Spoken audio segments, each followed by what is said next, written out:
ការចាប់ផ្ដើមរបស់ថៃលើកនេះអាចនឹងស្ថិតនៅក្នុងទ្រង់ទ្រាយធំខ្ញុំកំណត់បាន3ចំណុចធំៗអ្នកនរគ្នាជាហេតុផលដែលធ្វើឲ្យប្រទេសថៃបើកក្នុងកំភ្លើងបាញ់ចូលមកកម្ពុជាកាលពីថ្ងៃទី7ខែ12ឆ្នាំ2025រហូតដល់ថ្ងៃទី8នេះគឺនៅតែបន្តបាញ់មិនឈប់ទេតាំងពីម៉ោង9នាទីទៀបភ្លឺរហូតដល់ម៉ោង11ហើយក៏នៅតែលឺសូរសំឡេងគ្រាប់ធំដែលចេញពីកំភ្លើងធំរបស់ប្រទេសថៃរួមទាំងមានការទម្លាក់គ្រាប់ពីយន្តហោះចម្បាំង F16 ទៀតផងហេតុផលទាំងអស់វាជារឿងដែលមិនគួរកើតប៉ុន្តែវាកើតរួចទៅហើយរឿងទាំងនោះមិនសមហេតុផលនឹងកើតទេប៉ុន្តែថៃអាចធ្វើបានតាមការកំណត់សម្គាល់របស់ខ្ញុំមូលហេតុទី1ថៃដាច់ខាតត្រូវតែបើកក្នុងកំភ្លើងបាញ់មកកម្ពុជាឲ្យបានមុនថ្ងៃទី9ខែ12ឆ្នាំ2025នេះពីព្រោះថៃអស់សមត្ថភាពកាយខៃចំពោះរឿង SEA Games ហើយខ្លួនឯងគ្មានសមត្ថភាពនៅក្នុងការរៀបចំការប្រកួតកីឡា SEA Games របស់ប្រទេសអាស៊ីដែលប្រទេសអាស៊ីទាំង10ប្រទេសនឹងទៅប្រកួតនៅប្រទេសថៃក៏ប៉ុន្តែប្រទេសថៃអត់មានបានរៀបចំសម្រាប់ SEA Games ទេធ្វើឲ្យប្រទេសអាស៊ីទាំង10នឹងចាប់ផ្ដើមមើលឃើញពីការអសមត្ថភាពរបស់ប្រទេសថៃហើយខណៈពេលដែលប្រទេសកម្ពុជានិងប្រទេសផ្សេងៗចាប់ផ្ដើមប្រៀបធៀបថាការពី SEA Games នៅកម្ពុជារៀបចំបានល្អដល់ SEA Games នៅថៃអនបាត់នេះទៀតធ្វើឲ្យប្រទេសថៃកាន់តែខឹងឡើ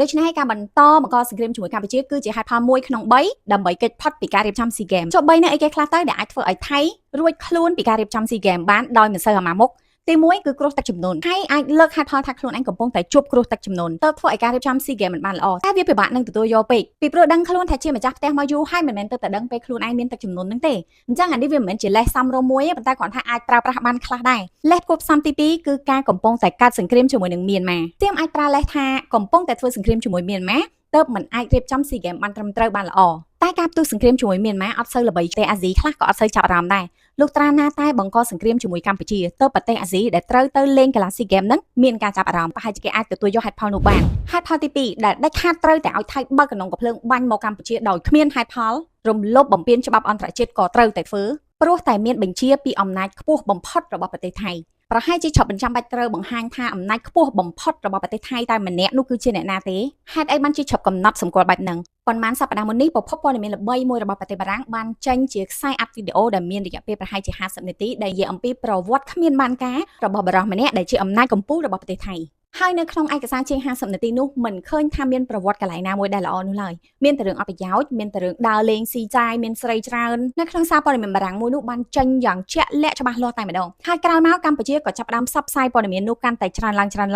្វើឲ្យប្រជាជនកម្ពុជាក៏ដូចជាប្រជាជនថៃនោះបានឃើញពីការផ្សព្វផ្សាយនៅព័ត៌មានអំពីបុគ្គលអំណាចខ្ពស់បំផុតនោះអញ្ចឹងជាហេតុផលគឺបុគ្គលអំណាចខ្ពស់បំផុតនោះច្បាប់នៅលើបបោមាត់របស់គេតែប៉ុណ្ណោះគេមិនសុខចិត្តគេដាច់ខាតត្រូវតែឲ្យបើកក្នុងកំភ្លើងបាញ់មកកម្ពុជាបាននិយាយមកទៅនៅប្រទេសថៃគ្មានអំណាចអ្វីដែលឈ្នះអំណាចកម្ពុជានឹងឡើយទោះបីជាបុគ្គលម្នាក់នោះត្រូវកាត់ទោសយ៉ាងណាក៏ដោយបើសិនជាអំណាចកម្ពុជាក្អកតែមួយខឹសច្បាប់នោះនឹងត្រូវផ្លាស់ប្ដូរភ្លាមដូច្នេះធ្វើឲ្យខ្ញុំកំណត់សម្គាល់ថាមូលហេតុដែលធ្វើឲ្យថៃដាច់ខាតត្រូវតែបើកការបាញ់ប្រហារមកលើកម្ពុជាគឺព្រោះតែអំណាចកម្ពុជាម្នាក់នោះឯងជាអ្នកបញ្ជាចុះមកដល់ហេតុផលទី3ដែលចាប់កំណត់សម្គាល់ថាជាហេតុផលដែលអាចទៅរួចធ្វើឲ្យប្រទេសថៃត្រូវតែបង្កើតសង្គ្រាមនេះឡើងវិញជាមួយនឹងកម្ពុជាបងប្អូនហើយជាស្គាល់លោកអនុទីនណាអនុទីនឆាន់រៈកុលដែលជានាយករដ្ឋមន្ត្រីរបស់ប្រទេសថៃនៅក្នុងឆ្នាំ2025នេះដែលឡើងមិនទាន់បានពេល4ខែពេញផងហើយគាត់មានពេលវេលាឈរជើងត្រឹមតែ4ខែប៉ុណ្ណោះក្នុងខណៈពេលដែលជានាយករដ្ឋមន្ត្រីចាប់ដាក់បើនិយាយមកទៅអាចថាជាបដិអាសន្នក៏បានដែរក្នុងរយៈពេល4ខែនេះបើលោកឆាន់រៈកុលមើលទៅជាឆ្កែល្អអង្អែក្បាលហើយស្ដាប់ប្រាប់ឲ្យរត់ទៅពំឆ្អឹងហើយចេះពំឆ្អឹងមកប្រហែលជាគេអាចទុកលោកអនុទីនឆាន់រៈកុលឲ្យនៅបន្តបានយូរបន្តិចតែបើសិនជានាយករដ្ឋមន្ត្រីចាប់ដាក់ម្នាក់នេះ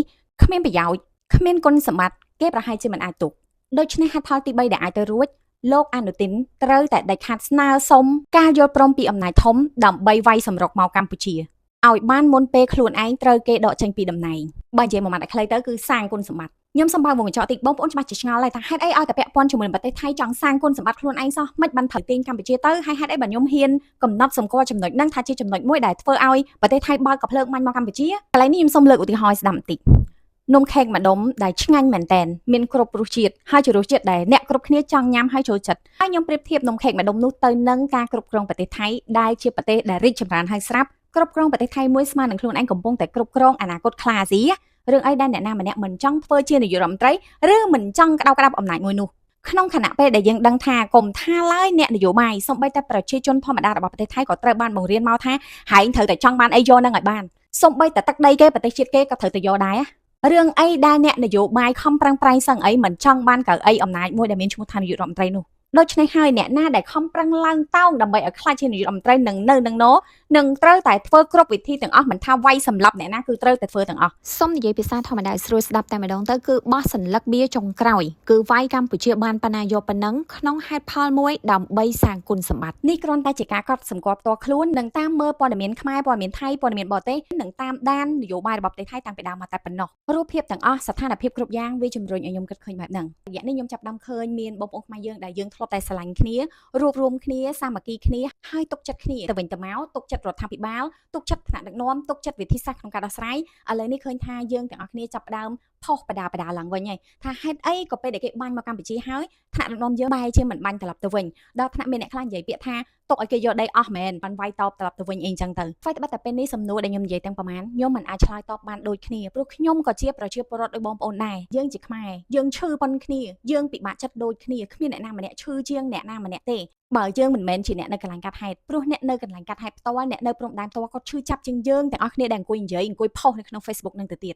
ក៏ប៉ុន្តែពួកគាត់ដែលជាអ្នកឈឺខ្លាំងជាងយើងនោះគាត់បែរជាសម្រេចចិត្តទុកចិត្តការដោះស្រាយរបស់រដ្ឋាភិបាលដូច្នេះយើងដែលនៅក្រៅនេះយើងគួរតែលើកទឹកចិត្តគាត់ហើយជួយលើកទឹកចិត្តរដ្ឋាភិបាលរបស់យើងឲ្យគាត់ខំប្រឹងប្រែងបន្តដោះស្រាយទៅតាមនីតិវិធីរបស់គាត់ទៀតពីព្រោះយើងមានគំរូតាំងពី3ខែមុនកន្លងមកហើយពីព្រោះតែពួកយើងមិនធ្លាប់ជួបអារម្មណ៍បែបហ្នឹងទៅពួកយើងឆេះឈួលទ្រាំមិនបានយើងខឹងយើងជេររដ្ឋាភិបាលរបស់យើងនៅរូបភាពដែលពួកគាត់ដោះស្រាយដែលគាត់តែនិយាយពាក្យថាស្ងាត់តែមិនស្ងៀមក្រោយមកយើងក៏ចាប់ផ្ដើមឃើញលទ្ធផលបដាតាមរយៈដែលអន្តរជាតិគេចាប់ផ្ដើមមើលឃើញពីការពិតគេក៏ចូលមកជួយដោះស្រាយដើម្បីបញ្ចប់បញ្ហាទោះបីជាបញ្ហាត្រូវបានចាប់បណ្ដោះអាសន្នមួយរយៈទៅហើយក៏ដោយរាជរដ្ឋាភិបាលកម្ពុជាក៏មិនបានស្ងៀមដែរទោះគាត់ស្ងាត់មែនប៉ុន្តែគាត់នៅតែបន្តធ្វើការងារការទូតហើយប្រជាជនខ្មែររបស់យើងដែលជា influencer អ្នកល្បីៗអ្នកដែលកាន់ page ធំៗអ្នកដែលចេះភាសាអង់គ្លេសភាសាបរទេសច្រើនគាត់នៅតែបន្តមិនឈប់ឥឡូវនេះក៏ដូចគ្នាដែរបងប្អូនសារព័ត៌មាន CNN ដែលយើងធ្លាប់តែស្ដីឲ្យគេធ្លាប់តែបន្ទោសគេថាគេចុះព័ត៌មានដែលយកតែពីខាងថៃឥឡូវនេះគេចាប់ផ្ដើមចុះព័ត៌មានដែលនិយាយចំត្រង់តែម្ដងប្រើពាក្យថាប្រទេសថៃវាយប្រហារមកលើកម្ពុជាមុន